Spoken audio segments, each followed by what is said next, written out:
Então, pessoal, bom dia a todos, graça e paz. Hoje nós vamos ler o capítulo 5 dos Cânones de Dort, a partir do artigo 13, dando continuidade aí. Aí eu pedi para o Vitor ler para a gente. Artigo 13, né? O título. Esta certeza produz diligência. Quando pessoas são levantadas de uma queda no pecado, começam a reviver a confiança na perseverança. Isso não produz descuido ou negligência na piedade delas. Em vez disto, produz maior cuidado e diligência para guardar os caminhos do Senhor, já preparadas para que, andando neles, possam preservar a certeza da perseverança. Quando fazem isto, o Deus reconciliador não retira de novo sua face delas por causa do abuso de sua bondade paternal.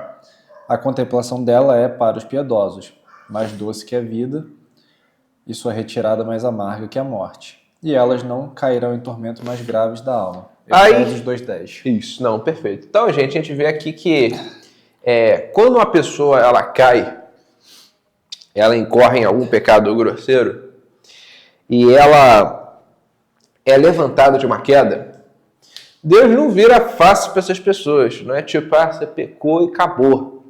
Não, Deus as recebe novamente e essa perseverança é restaurada. Então, no caso de um cristão cair, quando o cristão cai, pensa numa situação que a pessoa se desvia, e depois ela retorna. A perseverança, o senso da perseverança, ele é restaurado. É restaurado. Ou a gente pode botar até que a própria perseverança é restaurada. Mas não existe aquela coisa de, não, o cristão cometeu um pecado, então assim, ele voltou, já era.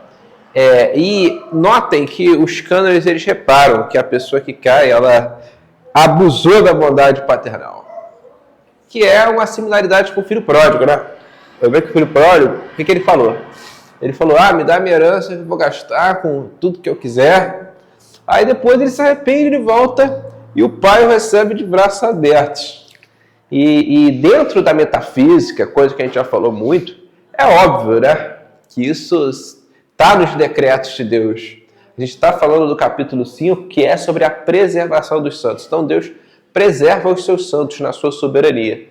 Não obstante, como a gente tem falado muito, a gente não pode cair no antinomianismo, de desconsiderar o fato de que a gente responde perante Deus. Então o cristão que caiu, ele está no pecado, ele está num estado distante de Deus. Você não pode dizer que ele é um salvo. Mas, uma vez que ele retorna, essa perseverança ela é restaurada. Então ele novamente tem o senso da bondade divina, né? Ele é restabelecido e a partir daí, né, você tem o Deus a recebendo novamente, né, como o pai da parábola do filho pródigo. Então, basicamente isso. Alguém tem algum ponto? Então, vamos continuar, né, gente? Vamos para o artigo 14. 14. Incluído o uso de meios.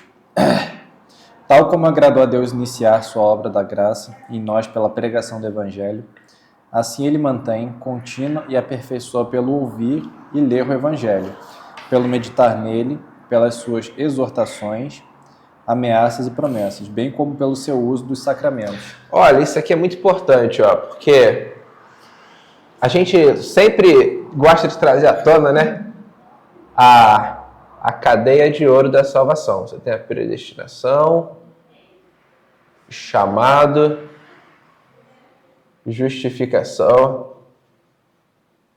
e glorificação. Aí, o que os cânones estão dizendo aí? Estão dizendo que Deus nos chamou. E como é que se deu esse chamado, gente? Se deu pela pregação do Evangelho. Então, em algum momento, o Evangelho foi pregado a cada um de nós. A gente ouviu o Evangelho, aceitou Cristo como Salvador, se converteu, e isso se deu mediante a pregação do Evangelho. Agora, uma vez que você ouve o Evangelho, o que existe? Existe a necessidade de uma continuidade dessa obra. Então, essa obra ela não termina na conversão. Aí você entra no processo de santificação. E para esse processo de santificação, uma coisa muito importante, tá? Eu lembro que a gente estudou isso quando a gente falou de Westminster. Deus ele estabelece meios ordinários, né? Meios ordinários para você se santificar, para você prosseguir, para você perseverar. Aí esses meios ordinários é aquilo que o Vitão leu aí, ó. É oração, sacramentos, leitura bíblica, etc. Né? Então, assim, Deus ele estabelece meios ordinários para a nossa santificação e para a nossa perseverança. E a gente não pode cair nesses meios ordinários aqui, ó. Deixar de guardar, vou botar um etc aqui que tem outros. A gente não pode deixar de guardar esses meios ordinários. Porque a nossa perseverança ela está atada ao quanto que a gente usa desses meios ordinários. Então o cristão não pode parar de orar, não pode parar de guardar o domingo, não pode parar de tomar da ceia. Ele tem que continuar nesses meios aí. Porque a obra não acaba no chamado, né? Não é, você foi chamado, justificado, glorificado, e posteriormente será glorificado. É diferente do que os arminianos nos atacam. Se você acredita no calvinismo, então você está salvo, uma vez salvo, salvo para sempre, acabou. Você não tem que fazer mais nada. Não, aqui a gente vê como que os cânones eles atacam essa falácia diretamente, ó, dizendo que a gente precisa ser aperfeiçoado por meio desses meios aqui. A gente tem necessidade de continuar. A comunhão da congregação também, né, Gabriel? Assim, de fato seria, né? No tanto que a Confissão de Fé de Westminster vai falar, né, da comunhão dos santos, né? É o meio ordinário, né? O apóstolo Paulo fala, né, que não é para a gente deixar de congregar, né? Como alguns faziam. Então eu colocaria assim também, né? No meio ordinário, que entraria mais coisa, né? Mas os cânones aqui, ó, eles vão falar, ó, ler o Evangelho, meditar nele, pelas suas exortações, ameaças, bem como pelo uso dos sacramentos. Isso é claro que se estende a outras coisas também, né? Mas aqui ele foca mais na questão da escritura e dos sacramentos.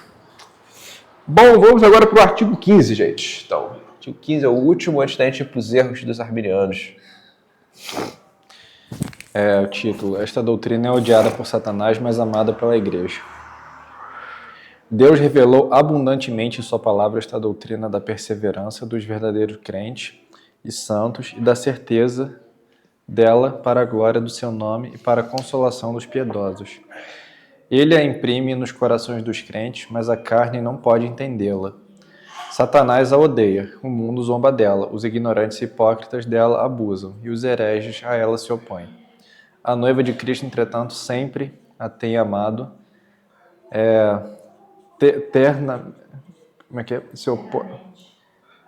eternamente, e é defendido constantemente com um tesouro de inestimável valor. Deus, contra quem nenhum plano pode se valer, nenhuma força pode prevalecer, cuidará para que a Igreja possa continuar fazendo isso. Ao único Deus, Pai, Filho, Espírito Santo, seja a honra e a glória para sempre. Amém. Então, olha que coisa interessante. Aqui os cânones já estão antecipando o que a gente vê hoje, né? Quando a gente defende o calvinismo, o que as pessoas falam? As pessoas falam, esse negócio de predestinação não faz sentido. Eles não conseguem entender o cerne da predestinação. E isso não se dá mediante uma limitação meramente intelectual, mas se dá mediante uma situação espiritual mesmo, porque eles estão cegos. Então o mundo não pode entender a predestinação. Se você começa a falar de predestinação com ímpio, com uma pessoa que não tem a disposição real de se render a Cristo, ela não vai entender. Ela vai ficar naquela de, como assim, né? Deus predestinou uns, Deus predestinou outros.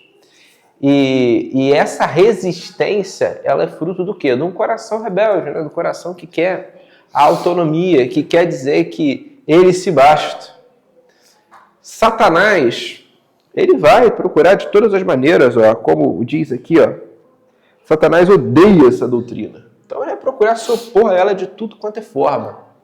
Satanás odeia a doutrina da perseverança dos santos ou da preservação divina.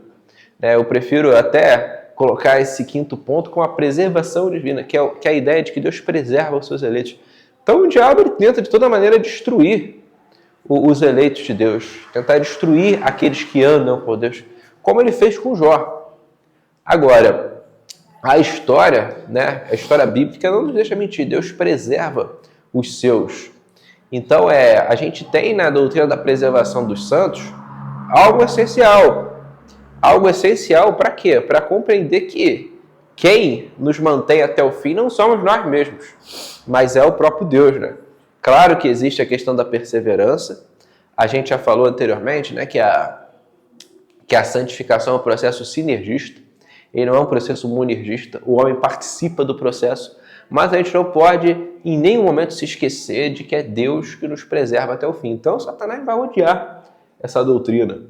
E os hereges vão se opor a ela também. Vão se opor, vão distorcer, vão achar uma coisa abominável, como os arminianos fazem. Né? Os arminianos vão olhar isso aqui que ele está falando e falar, pô, como assim, né? Tem o livre-arbítrio, né? Porque o ídolo dos arminianos é o livre-arbítrio. Vai falar, se não for meu livre-arbítrio, eu não vou chegar até o fim.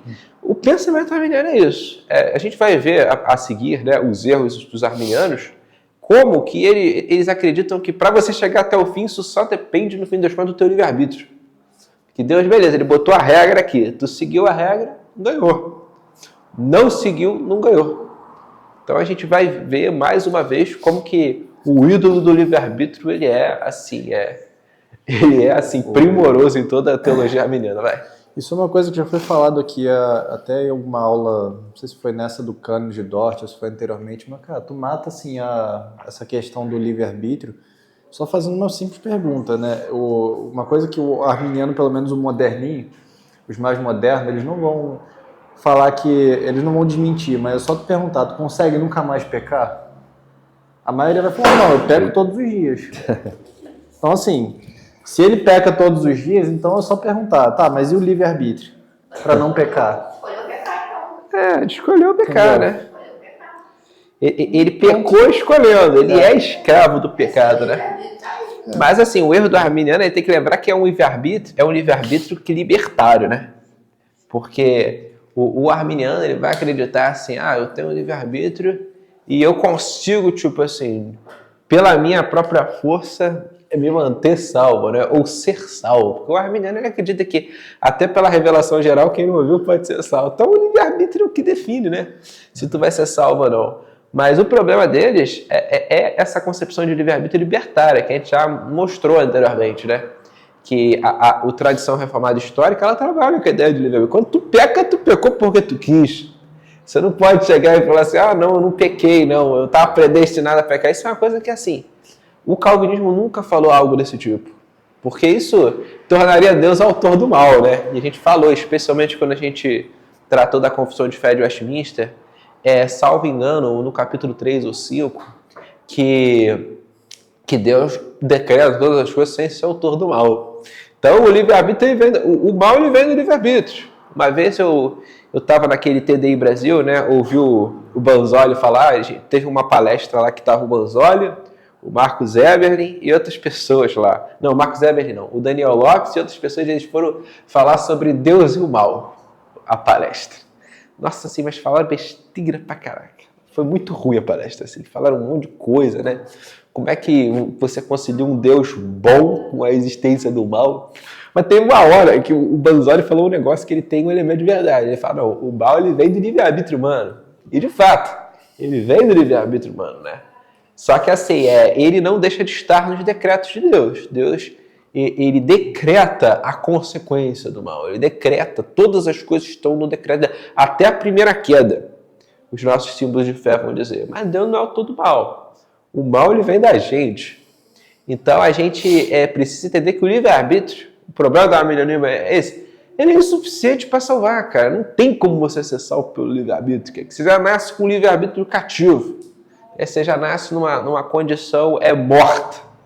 Então você está morto, você não tem o que fazer, né? E aqui a gente está vendo o seguinte, a gente está vendo que Deus não somente nos chama e nos justifica, né? Mas nos mantém, né? nos preserva até o final. Como o apóstolo Paulo diz, né? Aquele que começou a boa obra em vossas vidas há de aperfeiçoá-la. Então Deus, ele aperfeiçoa essa obra aí até o final. Se dependesse de nós, Deus não nos preservar. A gente cairia. Se dependesse de nós, a gente também conseguiria. A gente cairia, sem sombra de dúvida. A gente falou sobre isso anteriormente. Mas uma confusão com isso, não faz? Estou falando porque outro dia eu ouvi um católico dizendo que nós só somos livres do pecado. Beleza.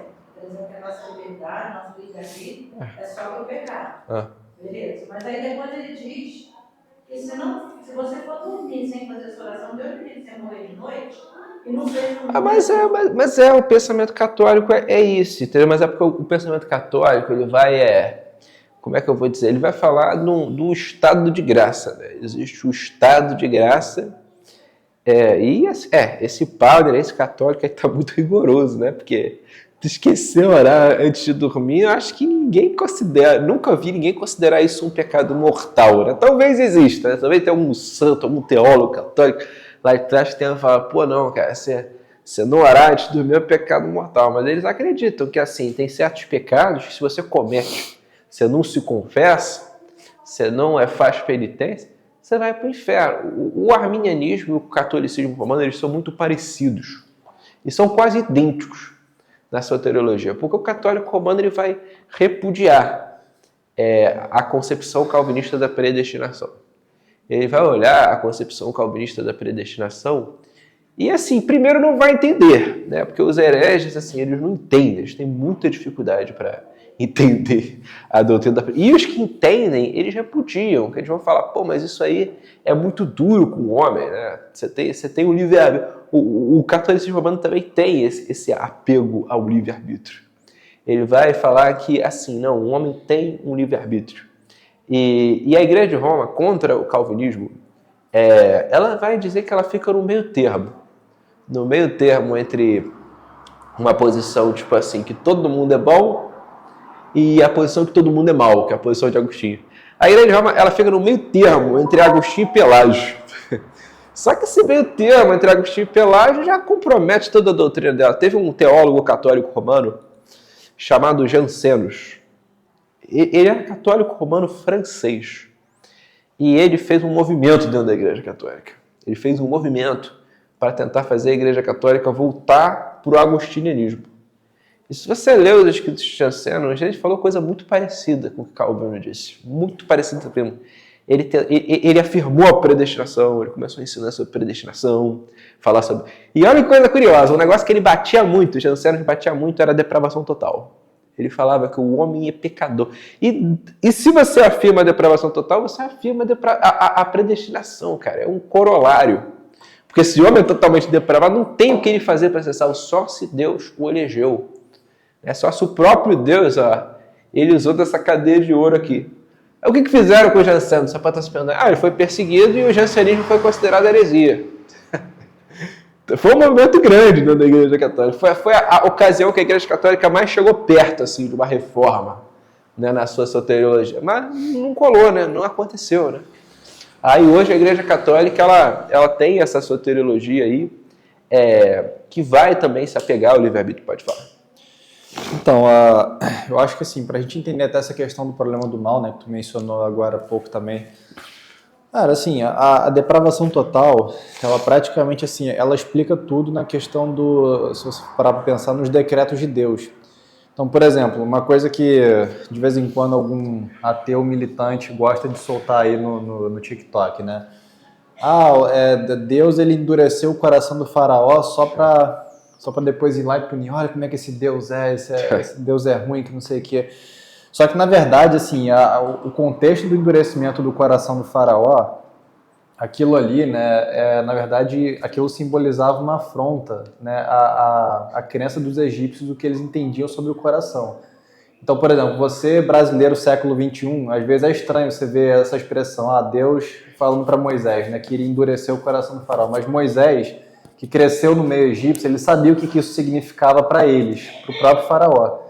E a questão é a seguinte, Deus ele não endurece no sentido de, tipo assim, o faraó era do bem, aí Deus foi lá e colocou a maldade nele. Não. ele só entrega ao faraó aquilo que ele já era, entendeu? Sim. Depravação total é isso, né? Quando Deus usa o mal é nesse sentido. Às vezes o pessoal se atrapalha na hora de explicar isso, que ele faz parecer, não, o cara era do bem, aí Deus foi lá colocou o mal nele.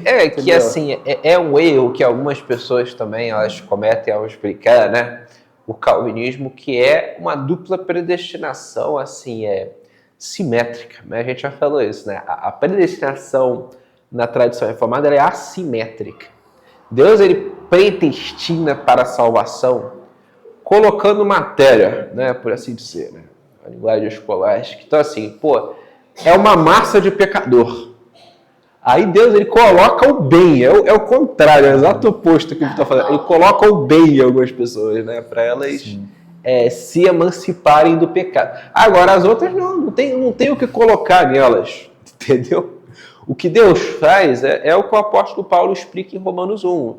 Ele os entrega aos próprios desejos pecaminosos. Né? Então, você começa a pecar, Deus vai te restringindo com o que a gente chama graça comum. Mas chega um momento que você está pecando tanto, você quer tanto pecado que Deus fala, então vai, né? Vai pecar em paz. Né? Aí assim, você vai, daqui a pouco você está afogado em mais pecado. Tanto que o Romanos, olha que coisa interessante, né? Ele vai falar que o homossexualismo, né? O que a gente hoje chama de homossexualismo, é produto disso, né? Ele vai falar que os homens deixaram o uso natural das mulheres, né? Então, assim, você vê que o homossexualismo, né, que hoje era tanto debate, né, ele é consequência do pecado, né? Ele é consequência da apostasia. Esses dias perguntaram assim pra mim, o Vital, né, que eu fico falando de escatologia, a gente fala, pô, Gabriel, se acontecesse uma guerra mundial, tu ia deixar de ser pós-milenista? Sabe o que eu falei? Putz, não ia deixar em nada. Pra mim, é a coisa mais verossímil a acontecer. Porque sabe o que me admira nos dias de hoje? A misericórdia divina, cara. Pô, deve ter gente, assim, muito piedosa, cara. Em Brasil, Estados Unidos, Europa. Cara, deve ter gente muito piedosa nesse lugar, sabe? Deve ter gente, assim, que Deus olha e fala, não vou destruir esses países. Vou destruir Sodoma por causa de 10. Né? Tem 10 lá, senão eu destruía tudo. Não, porque é absurdo, cara. O que você vê hoje no mundo é uma coisa, assim, diabólica mesmo, né, cara? Ontem, postagem lá, que lá em Israel eles fizeram uma passeata aqui. Mas lá é a mal do mundo. Aí lá, aí os caras ficam atiçando Deus, cara. Se acontecer uma guerra, cara, eu nem me impressiono. Assim, eu acho improvável, tá, do ponto de vista geopolítico. Mas se acontecer, eu não fico assim, caraca, que pena, né? A guerra acontecendo. Não, é juízo de Deus, cara. É juízo de Deus, você vê? O nível de pecado que tá aí é uma coisa absurda. Vamos então, gente, para a rejeição dos erros. Agora a gente vai para a rejeição dos erros dos arminianos, né?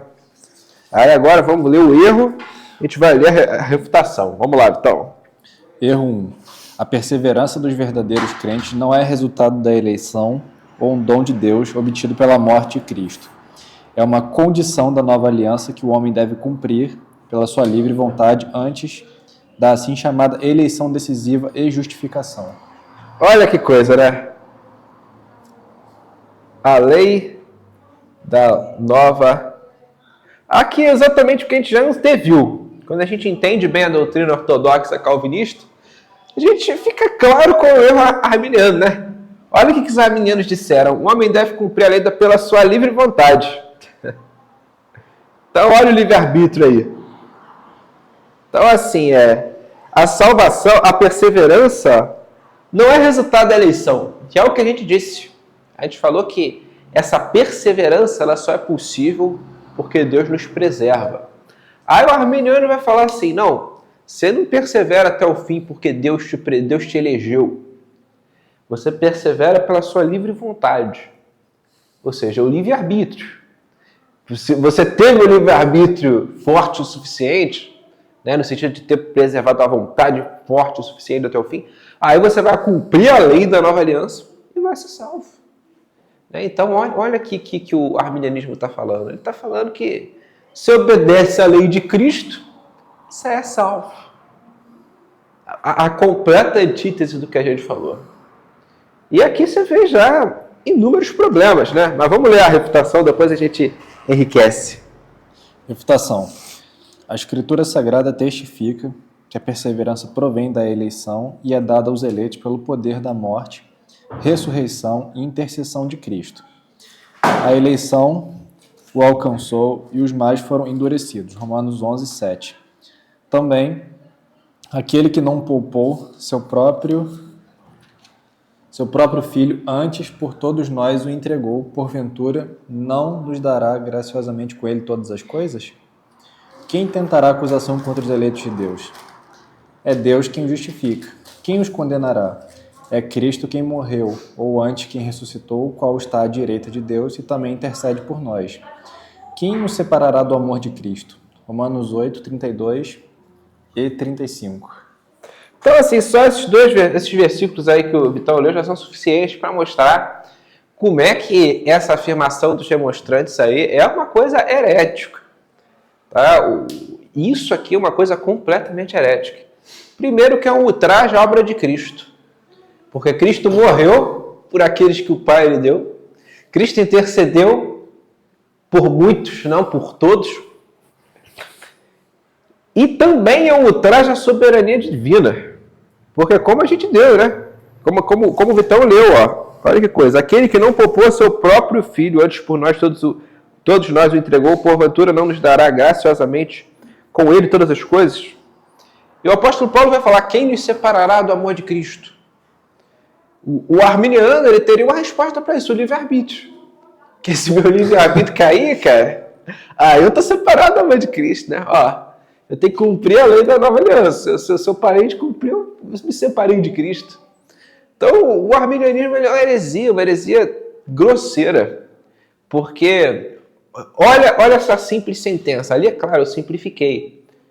O homem, ele cumpre a lei da nova aliança pela sua livre vontade. Se tem uma lei que eu consigo cumprir, que já é uma coisa assim, que isso aí já é um erro à luz das Escrituras, visto que pela Escritura ninguém cumpre a lei perfeitamente, tanto que o Tiago ele vai escrever que se o homem tropeça em um ponto, ele tropeça em toda a lei. Então a lei, ela não é capaz de... A lei não é... Nós somos incapazes de ser salvos pela lei. Nós não podemos ser salvos pela lei, por quê? Por conta do pecado. Desde que Adão pecou no Éden, Deus estabelece um pacto da graça. A gente tem que lembrar lá de Westminster, embora Westminster venha depois disso aqui cronologicamente. Tinha um pacto de obras que Adão tinha que simplesmente obedecer a Deus, não obedeceu. Então Deus foi estabelecer um pacto da graça, com 2 dispensações. Mas esse pacto da graça não se baseia no cumprimento da lei para você ser salvo. Nunca existiu esse negócio de, eu vou cumprir a lei e você salvo, que nem na época de Moisés, né? Eu já vi muita gente falando besteira, antigamente no tempo da lei você era salvo por cumprir a lei. Isso está totalmente errado, entendeu? É uma compreensão errada da teologia da aliança. Nós somos salvos pela graça, sempre fomos salvos pela graça. Então isso aí é um ultraje à graça divina, né, como um todo. A gente pode acrescentar aqui a graça divina. Você vê que o apego dos arminianos ao ídolo do arminianismo é tão grande que eles vão acabar sustentando um Deus banana por tabela. Falar, tem um Deus que ele simplesmente criou, colocou as regras do jogo lá para quem vai ser salvo e quem não vai, e não predestinou ninguém, né? Então, assim, ele a partir dessas regras permite que qualquer pessoa seja salva, ou que todo mundo se perca, ou que ninguém seja salvo, e fica nisso, né? E esse não é o Deus bíblico. O Deus do arminianismo é uma quimera, né? Uma coisa absurda. É quase inútil, né? Ele é um Deus quase inútil, né? Ele é um Deus... Pode fazer, ele depende da gente. Se ele fosse salvo pela lei, o cristão precisava ter vindo. Por que cristão não tem sentido o Cristo ter vindo. Que era só você cumprir. Começa lá no Éden, porque a primeira lei era do Adão, né? Ele já não cumpriu. Então, é o pacto de obra, que ele não cumpriu. Ele caiu. E Adão, assim, a gente tem que sempre lembrar o seguinte. Adão, ele é o campeão da humanidade. Eu já vi muita gente falando assim, quando eu chegar no céu, eu vou dar uma surra no Adão, né? Sim. Porque Adão, ele vacilou, agora eu tô aqui. A vontade que eu tenho é falar, se você estivesse lá, você ia fazer a mesma coisa, tá? E outra, Né? Você é pior do que Adão, você é muito pior que Adão, porque Adão foi criado no estado isento de pecado. Tá? Ele foi criado, poderia dizer que ele foi criado perfeito, mas é porque perfeição é inexistência, como é que eu vou dizer, de possibilidade de mudança, né? Então, e Adão ele podia mudar, tanto que ele podia comer da árvore da vida, né?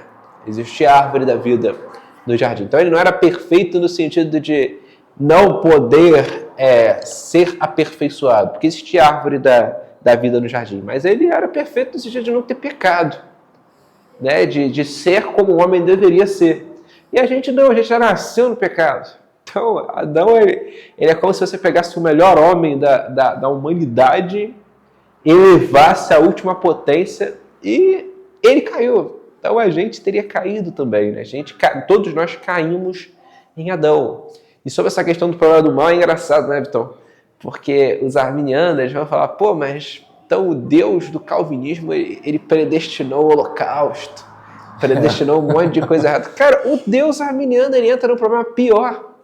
Porque o Deus arminiano é um Deus banana, é um Deus que, ele além de não predestinar e ser um Deus incapaz, né, de cumprir os seus desígnios, ele é um Deus que ele faz de todo o mal uma coisa sem sentido. Porque você falar que Deus predestinou o holocausto, Deus predestinou qualquer coisa, por mais terrível que ela seja, envolve que Deus está no controle de tudo. E que Deus faz com que todas as coisas elas cooperem para o bem dos seus eleitos, né? Daqueles que o amam. Então Deus ele regula o mal, ele restringe o mal, ele direciona o mal.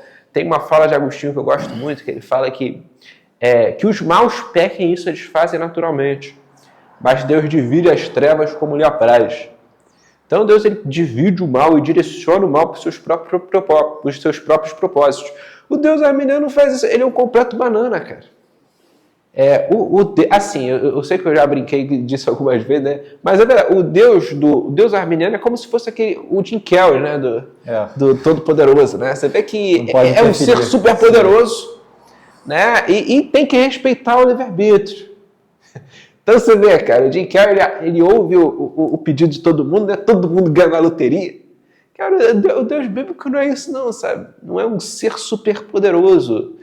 De uma perspectiva humanista, não. O Deus bíblico é o fundamento de tudo e é um Deus que tem atributos que lhe conferem pleno poder, né, de predestinar todas as coisas estão no decreto de Deus. Ele elege a quem quer, ele justifica a quem quer. E ele enviou seu filho, né, para morrer pelos que haviam sido eleitos. Agora, o arminianismo vai jogar tudo isso para debaixo do tapete. O arminianismo vai falar, não, essas partes da Bíblia aí, a gente impõe. Você pode ver, cara, o arminiano, quando ele pega essa cadeia de ouro da salvação aqui, ele deturpa isso aqui das formas mais grosseiras possíveis. É assim, é cômico a maneira como eles deturpam, né? Romanos 8, como eles pegam várias passagens bíblicas e criam um sentido, assim, absurdo para isso. Então, assim, o problema do mal não é resolvido pelo arminianismo. O Deus arminiano, ele piora a situação dos cristãos. Ainda citou o exemplo do filme, né? Teve até aquela cena também que ele quer reconquistar lá a moça, né? Aí ele não pode interferir no livre-arbítrio. Não pode. Aí fica mandando os sinais, né? Tipo, ame o braço. Que é verdade, eu lembrava disso. Verdade, né, cara? Mandando sinal. O Deus arminiano é isso, né? O Deus tá cheio de sinal. Aí tu ligou na TV, volte pra Jesus, Jesus quer seu abraço, que não sei. Cara, é muito ridículo, cara. É cômico, né, cara? Sim. É o que o William Putz falou, né? É o ídolo do arminianismo, o livre-arbítrio, né? Eles pegam o livre-arbítrio de uma maneira, assim, absurda. Bom, gente, vamos pro próximo erro agora, o erro 2. Erro 2.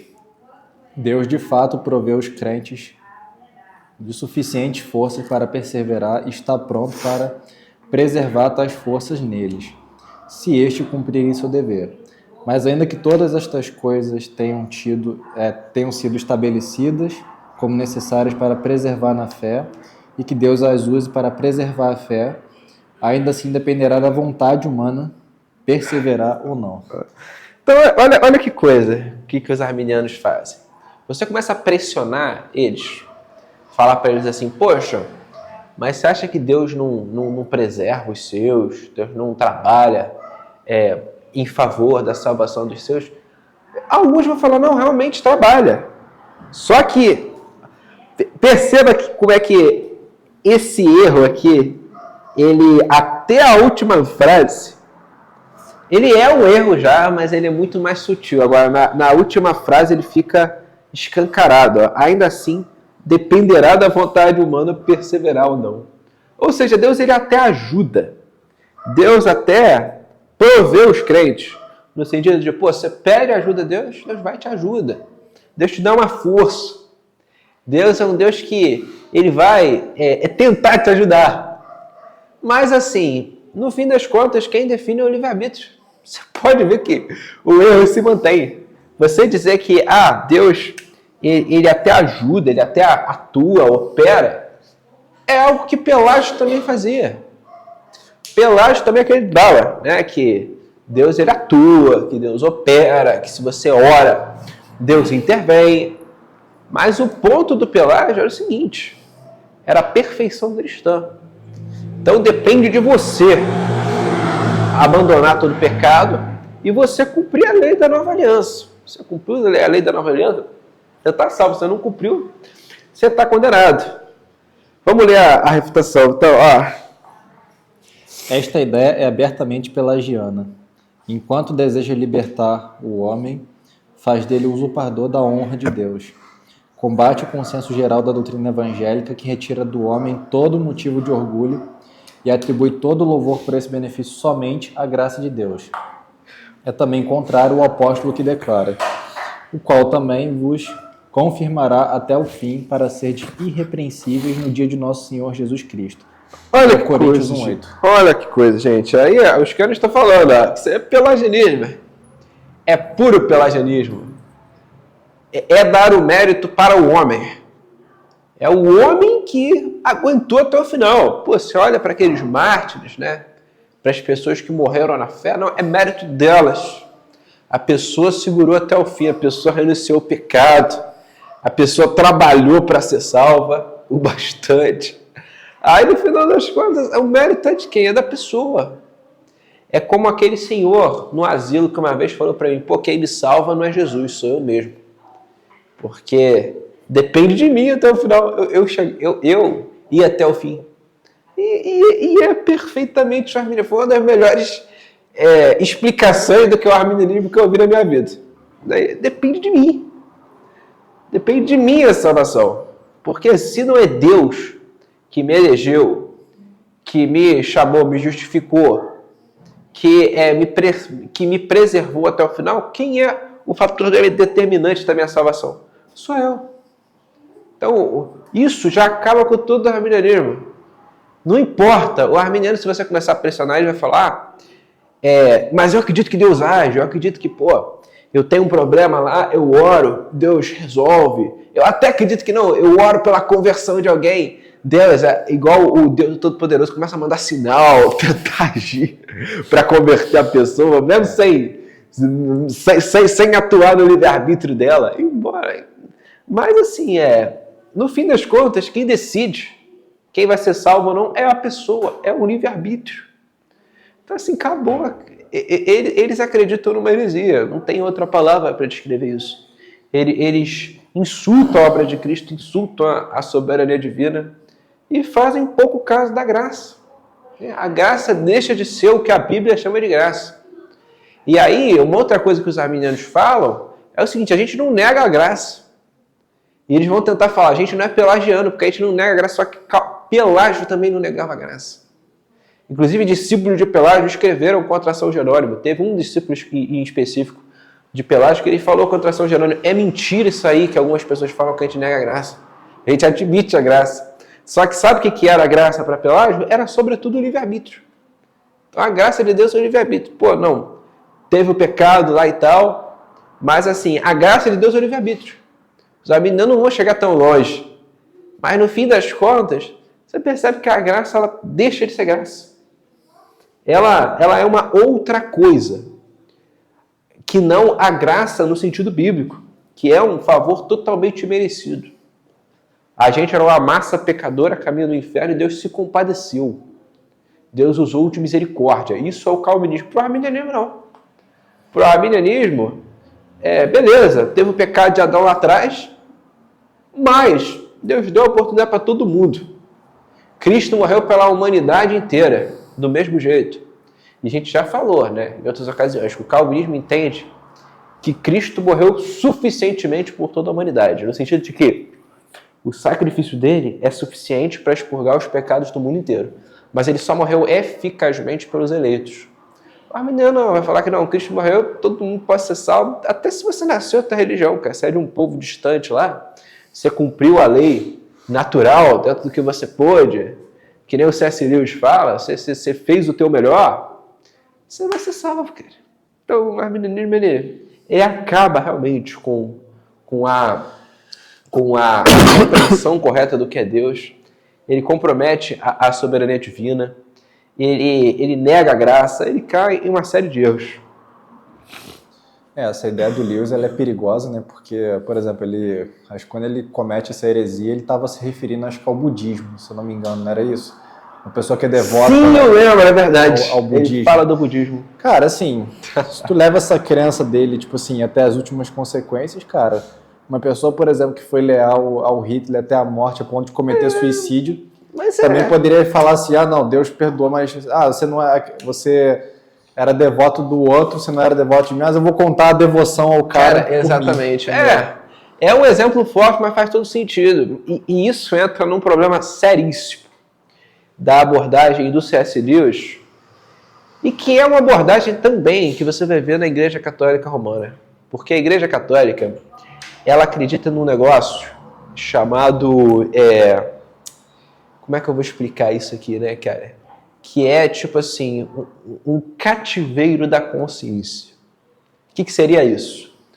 O católico romano, ele entende que se você tem consciência de que uma coisa é certa, você vai até o fim nessa consciência, Deus te perdoa. Então, vou te dar um exemplo. John Hus foi lá, fez um movimento contra a Igreja Católica, morreu queimado. Existe um cientista político católico romano que também era um teólogo, estudou bastante assim, o catolicismo romano, e ele fala uma coisa interessante. Ele fala que John Hus, ele provavelmente foi salvo, mesmo tendo sido queimado como herege, mesmo indo contra o que a igreja diz, mesmo assim, conspirado contra a igreja, assim, né? Porque de uma certa forma ele conspirou contra a igreja, criticou a igreja de uma maneira assim. Os hussitas, eles chegaram a ser um movimento militar, cara, assim, a se articular mesmo contra a Igreja Católica. Tinha hussitas radicais. Então, assim, do ponto de vista da Igreja Católica, pelo menos em algum momento da história, John Hus era um grande herege. Hoje não mais, tá? Hoje a Igreja Católica ela tem uma visão muito mais simpática de John Hus. Mas lá atrás ele era um grande herege. E você pega, cara, esse autor tradicionalista, ele fala que não, se o John Hus ele morreu acreditando mesmo naquilo lá, ele foi salvo. Cara, assim, é uma coisa absurda, entendeu?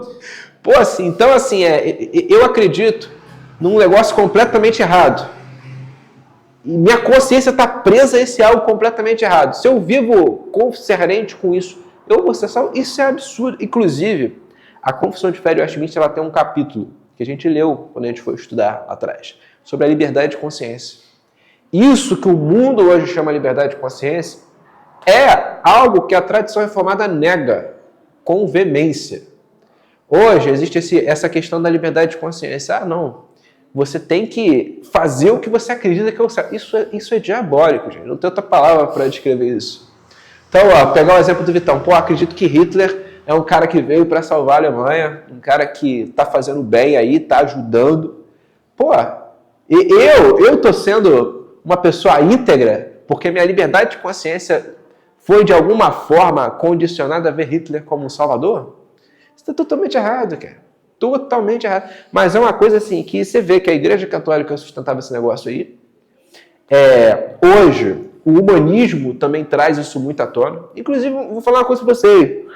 Quando muitas vezes venho com as minhas ideias, né? Que vocês sabem como é que é, né? De teonomia e tal, eu converso com as pessoas, sabe o que as pessoas falam para mim? Muitas vezes, a maioria das vezes, talvez isso seja muito por conta do meio que eu estou inserido, em outros meios as minhas ideias seriam recebidas de outra forma. Mas a maior parte das vezes as pessoas falam, Gabriel, você pensa assim, tudo certo.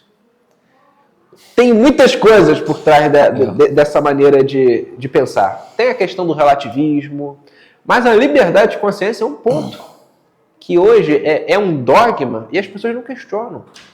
Algo do tipo, Vitor, você está pensando nisso aí, cara, tem que respeitar a tua liberdade. E sabe como é que a Confissão de Fé de Westminster lida com a verdadeira liberdade de consciência?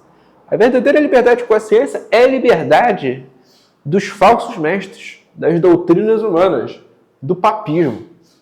Então, assim, a verdadeira liberdade de consciência consiste em você ser livre de falsos mestres, de pessoas que ensinam doutrinas de demônios, especialmente o papismo, né, que foi condenado aí pelos reformadores. Então, hoje, assim, a gente vive num mundo que as pessoas estão muito perdidas a esse respeito. Pô, você tem Cristo falando, eu sou o caminho, a verdade e a vida. Se existe a verdade, acabou, o resto é mentira. Não interessa se você acredita naquilo lá, se você realmente vê que aquilo lá é bom, se você se convenceu de que aquilo lá é bom. Você pode pensar, a pessoa que segue Hitler, né? Não, ela morreu seguindo Hitler, acreditando que o que ele fazia era bom. E eu posso falar para vocês, tá? Muita gente morreu a serviço do nazismo dessa maneira. Eu me atrevo a dizer que a maioria que seguiu Hitler achou que estava fazendo uma coisa muito boa. Achou que ele era um cara do bem. Você já deve ter visto aquele filme, né, A Lista de Schindler. Não sei se você lembra daquele oficial no final do filme, quando ele é enforcado, né, que os russos pegaram ele. Sim. Na hora que botaram ele na forca, ele, Heil Hitler, tipo... ou seja, o coração dele... Claramente, você não pode falar com uma figura assim, não, ele tá salvo porque ele tava acreditando. Pô, cara, entendeu? Ele tava acreditando em uma coisa boa, né? Isso é absurdo, né? É absurdo. A Bíblia fala que a gente tem que ser cativa. A palavra de Deus exatamente. O cativeiro tem que ser isso. Não tem esse negócio de liberdade de consciência. Inclusive hoje dentro da Igreja Católica, cara, a Igreja Católica é muito engraçado, né? Muita gente discute se Lutero foi salvo também. Porque o Lutero, assim, você vê, Lutero é cismático, mas assim, muita gente fala o seguinte, se o Lutero ele morreu acreditando mesmo naquilo lá, cara, ele foi salvo, né? Que ele foi homem de Deus e tal, cara. Eu acho engraçado, né, assim, eu não sei como é que eles não percebem assim, o buraco que eles se enfiaram com isso, né? Porque na lógica católica é mais ou menos assim, na época da Reforma, Lutero morreu, foi pro inferno. Aí mais ou menos assim, aí um papa fala assim, não, Lutero foi salvo. Aí São Pedro deve chegar lá no inferno, então Lutero, vem cá, absolve Lutero. Nossa. Aí chega um próximo papa, fala, não, Lutero foi pro inferno. Opa, São Pedro, aqui ó, Lutero, descer de novo, volta. Cara, na lógica católica é isso, gente. É isso, entendeu? cara. É uma loucura, né, cara? Então, assim, acho que hoje, né, é bom morrer protestante hoje, né? Porque pelo menos o Papa de hoje considera a gente bom, né? Pois é. Mas tem que ter sorte pro lado da frente, né? Não voltar atrás. Não voltar atrás. Sai do céu, vai pro inferno. Se não, falou pra descer de novo, Papa. Cara, que loucura isso, gente. Absurdo, né? Mas assim, a gente falou dessa questão aí, né? Que a gente eu entrei no ponto do arminianismo, ele acreditar que não, se você vive conforme aquilo que você acredita, por meio da lei natural, você pode, em algumas circunstâncias, ser salvo. E eu lembro que o C.S. Lewis ele fala o seguinte, isso aí eu acho que ele fala no Cristianismo Puro e Simples. Ele fala que seria um budista que ele se afasta daqueles aspectos do budismo mais problemáticos. Ele só crê nos aspectos do budismo que são, assim, mais próximos do cristianismo. Né? Tipo assim, aí tu vê, né, cara, que coisa absurda, né? Porque não tem Cristo, não tem Evangelho, não tem a corrente de ouro da nossa salvação. Como é que a pessoa vai ser salva? Como é que a pessoa é salva a parte de Cristo? Não tem como. Se a pessoa morreu no budismo propriamente dito, ela está totalmente alienada de Cristo. Mas o arminiano, quando ele vai falar que não, Cristo morreu por todo mundo, isso de alguma forma está acessível a todo mundo, porque é injusto com o livre-arbítrio do budista, que morreu lá no lugar, no cafundó do Judas, que nunca chegou ao Evangelho, você condenar ao inferno. Daí que vem as ideias de C.S. Lewis, por exemplo, e de outros, né, que chegaram nesse nível de especulação. Pô, e os que não ouviram? Esse debate é muito comum assim, no meio arminiano, né? Pô, e os que não ouviram? eles vão sempre ter subterfúgios assim para tentar dizer que não, a pessoa não pode ir para o inferno. Por quê? Porque depende do teu livre-arbítrio. O livre-arbítrio, ele precisa ser o critério definitivo. Vamos ler mais um, Vitão? Aí a gente finaliza no... Não, vamos deixar esse daqui para a próxima aula. Esse 3 é Um pouco mais longo, né?